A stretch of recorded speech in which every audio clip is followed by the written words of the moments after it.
BPF दोलोआ दिनैनि समाव मोनसे बिग जिर' जानो थांगासिनो दं आरो बीपीएफ दोलोआ बिग जिर' जाबाय। बे बाथ्राखौ आं बुङाखै एबा बे बाथ्राखौ जोंनिफ्राय फोरमायाखै, बे बाथ्राखौ बुंदों बीपीएफनिनो। 15 बोसोर बिथाङा बीपीएफआव खामानि मावबोदोंमोन। 15 बोसोर हाग्रामा महिलारि बिथांनि दैदेननाय बीपीएफ दोलोआव थानानै खामानि मावदोंमोन आरो बिथाङानो जाहैबाय दानसोरां दैमारि। आरो दानसोरां दैमारिया मैया दाखालिसिम बीपीएफ दोलोआवनो खामानि मावबाय थादोंमोन आरो बे खामानि मावबाय थानायनि उनाव हरखाबै बीपीएफ दोलो नागारनानै बीजेपी दोलोआव थामहिनबा राजीव ब्रह्मनि दैदेननाय बनरगाव बियाबाव बिथाङा जगदान जाहैबाय। आरो बे जगदान जानाय लोगो लोगोनो बीपीएफनि इसिंनि बाथ्राखौ खेंफोरना होदों दानसोरां दैमारि बिथाङा। दानसोरां दैमारि बिथाङा 15 बोसोर बीपीएफजोंनो थाफानानै खामानि मावबोनाय सासे गोख्रों लाइमोन, राजखान्थि बिथिङाव लाइमोन बिथां दानसोरां दैमारि बिथाङा गोख्रों बाथ्रा बुंदों जे बीपीएफ दोलोआ बनरगाव बियाबाव बिग जिर' जानो थांगासिनो दङ आरो फैबाय थानाय समाव बीजेपी दोलोनिफ्राय जा राजीव ब्रह्म बिथाङानो बनरगाव बियाबाव देरहागोना 100% एबा 100% होननानै बाथ्रा बुंदों दानसोरां दैमारि बिथाङा। लोगोसे बिथाङा फोरमायदों दि बीपीएफ दोलोआ 2025 मायथाइनि जा बिसायख'थि, बे बिसायख'थियाव बीपीएफ दोलोनिफ्राय एबा बीपीएफ दोलोआ बिग जिर' जानो थांगासिनो दं आरो बीपीएफ दोलोआव रावबो थाहैनाय नंला। बेफोरबायदि गोबां मानि बाथ्रा बुंदों दानसोरां दैमारि बिथाङा बीपीएफ दोलोनि सायाव, जेराव बिथाङा 15 बोसोर थानानै बीपीएफनि इसिङारि मोनफ्रोमबो बाथ्राखौ मिथिगौ आरो बे इसिङारि बाथ्राखौ लानानै खौरांगिरि मेलनि गेजेरजों दानसोरां दैमारि बिथाङा बनरगाव बियाबनि बाथ्राखौ लानानै गोबां मानि बाथ्रा बुंदों आरो बिग जिर' जानो थांगासिनो दं होननानै बाथ्रा बुङो दानसोरां दैमारि बिथाङा। दानिया फैदों बिदिब्ला बीपीएफ दोलोआ माबोरै बिग जिर' जानो थांगासिनो दं बनरगाव बियाबाव बिथांनिफ्राय जों आबुङै मिथिना लानि।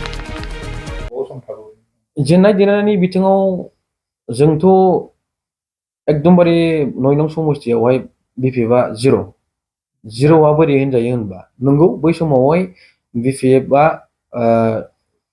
आं माखासे समखौ मोनबाखै बै समाव, खिन्थु आङो राजीव सारा जे समावहाय बीपीएफआव टिकेट मोननानै खामानि मावदोंमोन, जोंनि इउथनिफ्रायनो जोंनि 9 नं समस्थिनिफ्रायनो गासिबो इउथआनो मोनफ्रोमबो बीपीएफनि इउथफ्रानो जों दिनै सारखौहाय मोजां मोननानै जों एकदमबारे जुजिथाबनानै जों देरहाहोबोनाय मानसि।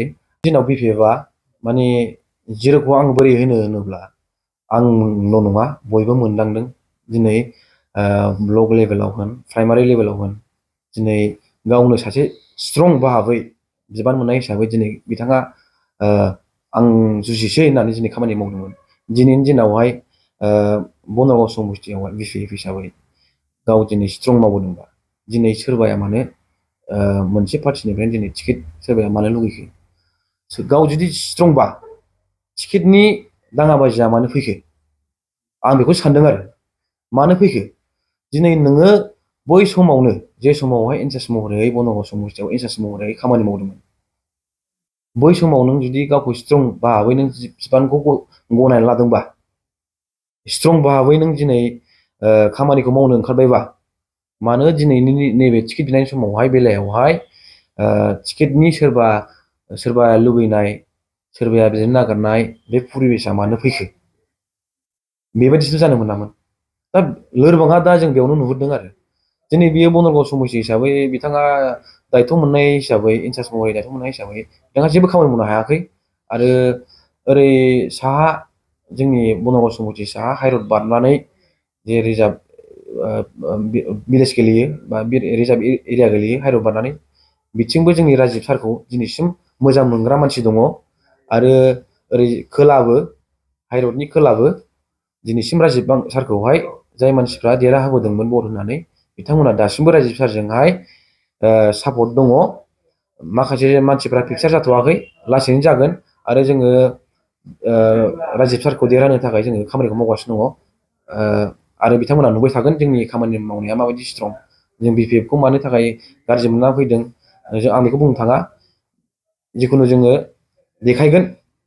बिथाङा जुबिराज बसुमतारी बिथाङा रिजाल्टखौ नेथों।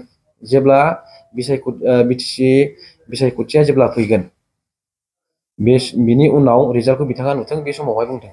बिथाङा सिगाङाव बुंदोंमोन MP इलेक्सनाव बुंदोंमोन, बै समाव बुंदोंमोन जुदि MP इलेक्सनावहाय नैबे बनरगाव ब्लक हिसाबै समस्ति हिसाबै जुदि MP आवहाय BPF जेनोबा आं आंनि आसिखौ दानस'नो हागोन। दा बेफोरनि मैल'आ गैया जाबोदों। गावनि पाब्लिकखौ माने सोरनिबा सिगाङावहाय रादाय खानानै आखाइ दानस'ना लानो होननाय माबा होननाय बेबायदि रादाय होनानै पाब्लिकफोरखौ माने गावनि आखाइयाव गावनि खिथुआव दोनबाय थानो हागोन बायदि बिथाङा बेबायदि खोथा बुङो।